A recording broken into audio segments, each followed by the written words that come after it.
This video is going to get me in trouble. I just obsessed over the investments from Alex Hormozi, Codie Sanchez, Iman Gadzhi, and more. I'm David. I'm the CEO of Filterbuy, an air filter manufacturer that makes $22 million a month. To expand my empire, I've spent over $10 million buying businesses, and every day I have to rate if a business is actually worth my time. This is my ranking for some of your favorite YouTubers' investments. At the end of the video, I'll share my biggest lesson on buying businesses. Alex Hormozi looks like he's cracked the code with 16 companies, but the deeper question is whether anyone, no matter how talented, can really scale across that many different industries. Everyone wants to copy Alex Hormozi, but I see a problem nobody is talking about. Alex Hormozi runs acquisition.com with 16 companies across software, services, e-commerce, and brick and mortar. He typically buys 20 to 40% equity and funnels deal flow through his content and info products, which brings in $10 to $20 million of cash flow annually. He's been called the king of info products. Much of his empire is built on selling systems and knowledge, but his model is hands-on and sales-driven, not Buffett's buy and hold approach. The execution risk is massive. Skills in gyms or sales don't transfer cleanly to SaaS or e-commerce. That being said, Alex proved himself pre-social media, selling gym lots for about $50 million, and I'd actually bet he pulls it off because his personal brand gives him an unfair deal flow others can't replicate. Alex's info product funnel changes everything. Most holding companies rely on bankers, brokers, or cold outreach for deal flow. Alex built a machine where entrepreneurs come to him because they've consumed his content or bought his courses, or maybe one of his books. That means two things. First, he gets to cherry pick from a huge inbound funnel, which lowers his customer acquisition cost for deals almost to zero. That's an advantage that 99% of business buyers don't have. Second, it ties the whole empire to his personal brand. If Alex is pumping out content, the machine works. But if he ever decides to slow down or the audience shifts, the deal flow could shrink. Now, I've seen places where Alex often compares himself to Warren Buffett, but here's the difference. Buffett typically buys majority stakes in private businesses or minority stakes in public companies, and then he stays famously hands-off. He wants strong managers in place and doesn't want to run the day-to-day. Remember, Warren's philosophy is he wants businesses that could be run by an idiot because he says one day it will be, and that's just the truth. The big lessons for entrepreneurs is this: don't copy Hormozi's model blindly. You probably can't replicate his deal flow without his brand, and you probably can't scale across 16 different industries without stretching yourself too thin. But what you can take away from him is the idea of distribution first, acquisition second. Build an audience, build trust, and you'll never run out of opportunity. And if you're not a content-first person, the lesson is the same. Find your version of distribution, just like I did for the first 12 years of Filterbuy. It could be an email list, a local network, or a trade association, but build a pipeline that brings deals or customers to you. So if I had to grade Alex's investments, I'd give him a solid B+. The upside is massive. His personal unfair advantage is real, and he's one of the few who might actually pull it off. But his model is heavily personality driven, and the execution risk, more importantly in my opinion, is high. So if you're looking for a hater, you can leave now. I've got absolutely nothing but respect for people who step into the arena. Codie Sanchez makes owning multiple small businesses look like the ultimate path to freedom, but the reality behind the dream is way more fragile than it appears. If you love Codie Sanchez and you're chasing passive income, you need to see this. Codie champions laundromats, vending machines, and car washes as cash flow plays. She calls it a portfolio of contrarian businesses, but $10 million businesses are still fragile. One misstep can sink them. She packages small, capital-intensive plays like Airbnbs and Joshua Tree as simple, all you gotta do is opportunity. In reality, businesses like car washes demand constant reinvestment. Personally, I don't believe in passive income at all. Even dividends require decisions and capital. Passive cash flow simply does not exist. I also disagree with her dismissal of stocks. At scale, reinvesting profits into equities is smarter than chasing 10 fragile small ventures. The test I like to use is this: if I disappeared for a year, what would happen? Would the business keep running, or would it collapse without me? A real business has systems and people in place that keep the engine running. Many small businesses fail that test, and that's why they end up fragile instead of scalable. So what grade would I give Codie's portfolio? I'd give it a B-.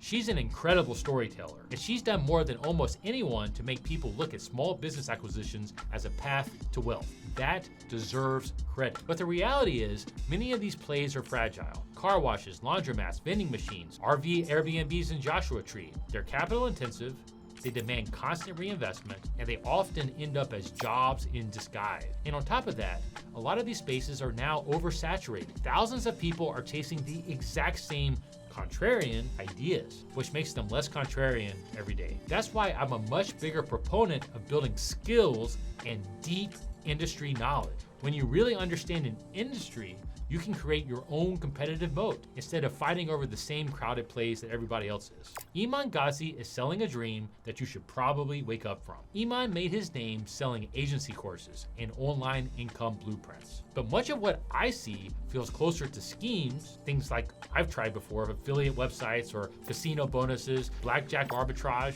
all business ideas or all schemes that I've done. What he sells feels closer to that than durable businesses. He built a strong personal brand, but I wouldn't trust him to operate my air filter company for a year. Compared to Alex and Codie, Iman's model feels the least replicable without his personal brand. Yes, he's undeniably successful, but I suspect more from selling the dream than scaling real businesses. If you take away the brand, the operational foundation looks thin, at least from what I can see.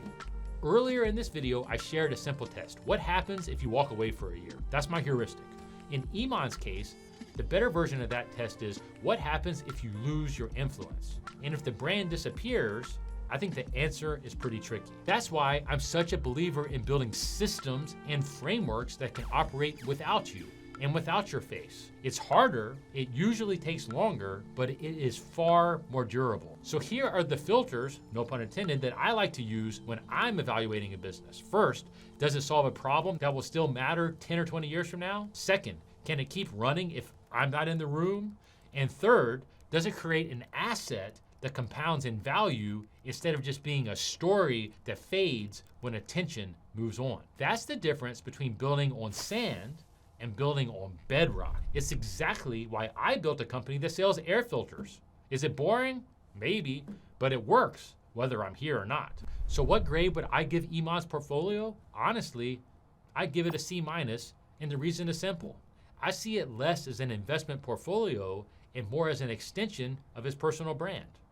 Me, Kevin, and Grahm Stephan made their money with millions of dollars in real estate. But could you copy them? If you're still watching real estate YouTubers, you might be in real danger. Kevin and Grahm built wealth during an era of ultra low interest rates.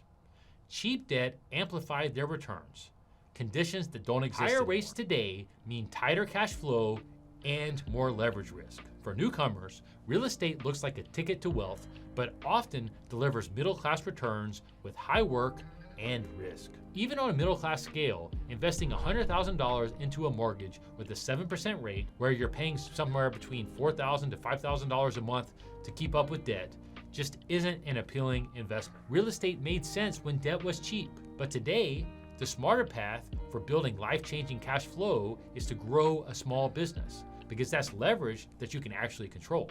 Now, if you're asking me what grade I give me, Kevin, and Grahm Stephan's Playbook, my honest answer is I can't. I'm biased. I'm just not a big fan of real estate. Don't get me wrong, it's worked incredibly well for 30 years, and there are tax advantages, but I think people have recency bias.